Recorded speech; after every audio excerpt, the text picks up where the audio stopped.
I thought I might do a different kind of video today because I don't think I've got used to the whole talking to a camera thing, and my eye contact is off at the best of times, so I thought it would be good to do a video while I'm doing something. And I have quite a lot to get done because I've decided to like DIY all my Christmas gifts, like mainly because I have no money. Saying that though, it doesn't actually really save that much money because all the materials and stuff cost a lot, and I don't shop expensively like the Works and Poundland and some bits from Hobbycraft. That's like kind of my go-to. But anyway, it's been quite fun. It's slightly like, it's definitely kept me distracted, and I haven't had so much going on in my life, so yeah, it's been good for me.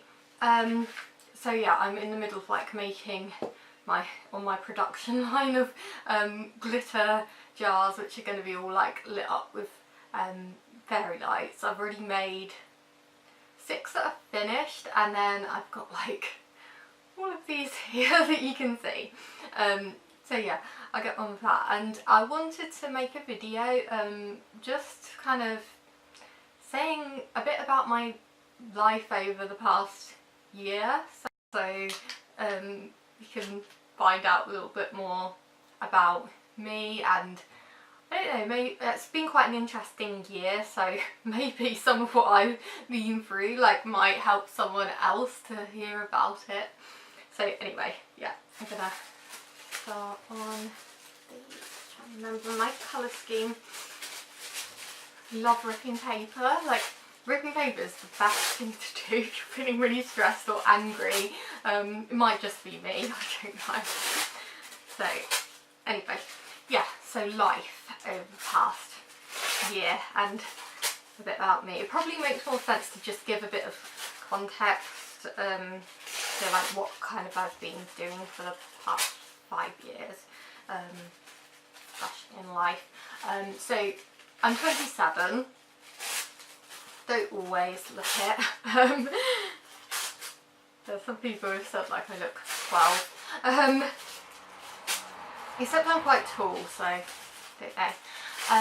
Anyway, so I guess after, I always like talk about what I've done in terms, because I think this is what everyone does, like as in what you've done education wise or job wise, but that kind of best explains kind of where I've been in my life for the last few years. So I went straight from like college, like sixth form college, where I did my A-levels onto university to study theology and religious studies, and I always feel I don't know, a bit awkward about telling people what my subject is, in the people usually expect me to be really religious, and I'm not really at all, as in terms of my own personal faith. Actually, I have a quite complicated personal relationship with religion, but yeah, I'm just really interested in religion. That's the way I explain it from an academic perspective, like the impact of religion, like how in society and life in general, like how it impacts people's lives, and how it shaped history, and kind of its role in the events of the world. So yeah, anyway, I won't go and bore you as well if you wonder about that. So I went to uni. I didn't like live in halls. I don't know, that's kind of a whole other story. I commuted from home.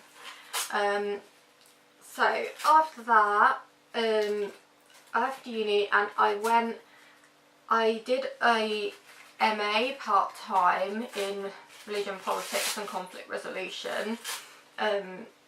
So yeah, when you do it an MA is usually like 1 year, so when you do it part-time it's kind of over 2 years, but anyway, I ended up taking longer.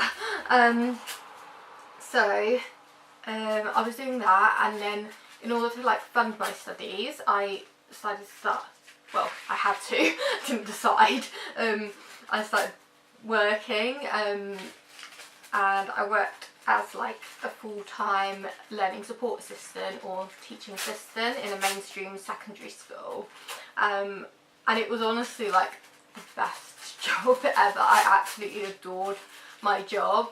I'd really recommend it to others. Yeah, like I honestly look back on it and see being in my job as a learning support assistant as when I've been happiest. So I did that. So I did my MA part-time while studying, while working.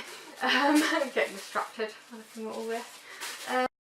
So in the end it kind of took me like 3 years to do my MA, because in the middle of that and my work, so I worked in the same school for a total of 5 years, but kind of in the middle of that in 2014, my mental health, like I suffered a mental health crisis, and I had like 7 months off work. I spent some of that time, I had an admission to like acute psychiatric ward. Again, I'll probably do another video in the future at some point explaining more about my history under mental health services, because that's a very long story. So yeah, I was in a very bad way, had mental health admission, but I did seem to, I guess, turn things around. And yes, so that was 2014. So I had like 7 months off work, and I also had like a year off of uni from doing my MA. So in the end I completed it over like 3 years. I returned to work, and yeah, it was like amazing. I felt like I kind of rebuilt my life from that point. Yeah, from that point onwards. So I was really happy in my job and things. So that kind of brings me up to the last like year, so 2017. So I left my job in July 2017, like at the end of the school year, and I was really sad to leave, but I felt it was just time for me to move on to something different. There are other things that I wanted to do, like academically. So I applied to do a PhD, and I got awarded a studentship, which made it like possible for me to do it, and that means that you get all your tuition fees paid by like a research council. You get all your tuition fees paid, and you also get like all your living expense, like a payment, like is this called stipend? You get your living expenses paid for like the whole 3 years of the PhD, so you're essentially like paid to be a student. And yeah, it was a brilliant opportunity. It was the only way that I would have been able to start my PhD. So yeah, it did really feel like, I don't know, like my big break in life, and it made it possible because I'd be earning enough to like finally move out, because I hadn't moved out until that point. I was still like living with my parents, and I felt really desperate to do that, but hadn't been in a position financially to do that. I also like kind of had to move to be like at a more commutable distance, like the uni I went to, which I won't name. You'll probably find out why I'm not naming it later on. It's in London, London University. And yeah, I didn't want to live in London. I wouldn't have like coped with that anxiety wise. So I live in Sussex, which is kind of where I've lived for most of my life, but I'm at a more commutable distance to London, and that kind of, I don't know, that suited me better. And as a PhD student, you don't actually have to go into university so much. It's not like taught as a research degree, so there wasn't much need to be like in the city. Yeah, so anyway, so I did that. So I moved out for the first time, which went into my lovely little flat. Yeah, which is like privately rented. It's very small, as you can see, like well at the moment.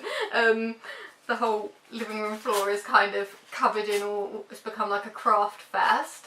So yeah, I've moved in, this is still where I am and I'm trying to hold on to, and actually like moving out was on the whole really good for me. Like I actually seemed to cope, that was a successful part of my journey of the last year. Yeah, that was really good for me. So from that point onwards, so yeah, it kind of felt like, I don't know, where am I going with this? Yeah, so it felt like things were really working out for me, but then very soon, yeah, so I started uni, and to begin with it was all pretty good. I did find like I became quite isolated. Like doing a PhD is quite isolating in that it's a very, like a lot of it is individual study, like the majority of it, and in a very specialised area. So it's like spending a lot of time on your own studying, when I'd come from like a working in a school where I was around people every day, so I did find that quite difficult to adjust to. But on the whole, like my studies were going well. I had quite a difficult time like around November, December of last year. I can't really go into it. I probably will like in the future. It's quite a personal thing that happened. Basically it was just like a really significant event in my personal life, which there'd been quite a build up to, so that did probably affect how I was feeling, and that did kind of affect my mental health quite significantly. I think that was expected because it was a very big deal, but saying that, I did seem to be kind of pushing through, and it was almost like I needed that stability and distraction in my life of like studying and that routine that was going to really help me, but then it kind of didn't work out in that way. And I guess the way I look back on it now is that I felt like I was kind of kicked when I was down. So going into the beginning of this year, yeah, everything just kind of took a turn that I really never was expecting. I don't know, I'm thinking of all these other videos I could do. I will definitely do another video about this because there's so much now that I can say about it. But yeah, uni, my PhD. So this was like a really significant event in like it being a really key series of events, setting off a really key series of events that led to like a huge deterioration in my mental health. So yeah, basically like kind of from the beginning of 2018,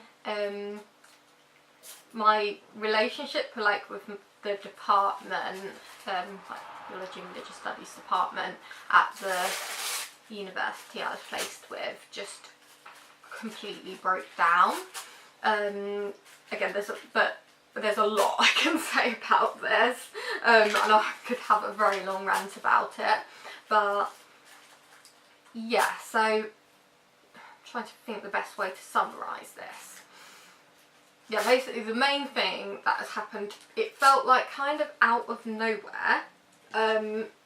I received an email from the department, like from my PhD supervisor or ex-supervisor, saying that I could no longer study with them because of due to health and safety reasons linked to my as a result of my mental health condition. So basically it said, in light of your mental health condition, you can no longer study with us. And I can laugh now, because now I see just how ridiculous it was.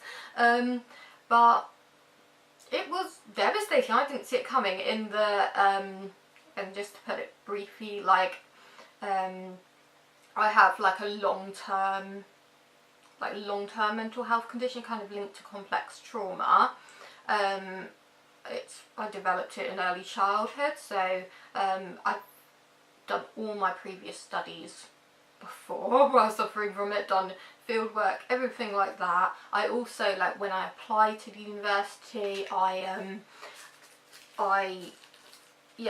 disclosed it on my application, even like stating my diagnoses. As a result of that, I was like put in touch with the disability services at the university. I kind of mentioned the university's name.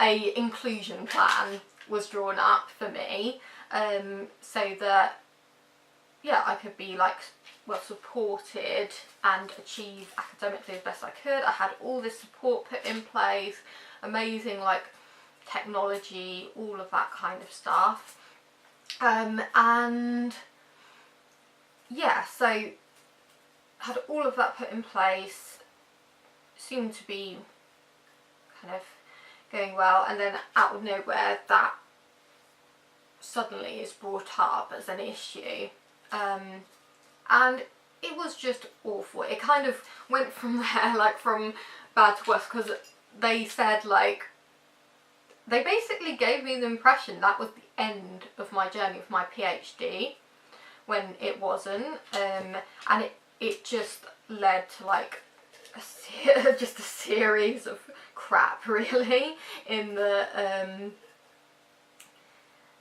yeah, obviously I tried to fight it straight away, like I knew it wasn't fair, and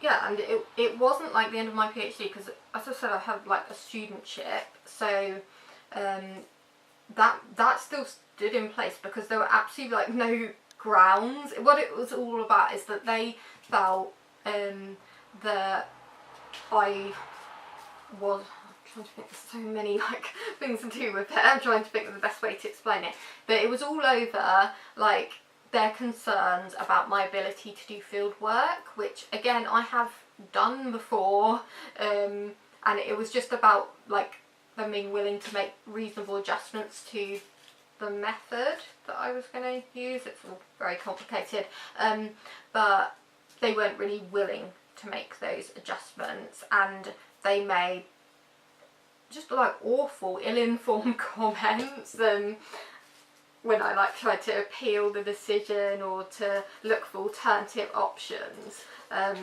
They made various like ill-informed comments, like the worst being, which really did affect me, was that they expressed that they were concerned about the impact I would have on the welfare of others, and I have never harmed a single person in my life, and like on all like mental health risk assessments, I've been classed as posing absolutely no risk to others, only ever as like posing risk to myself, which is my finest confession.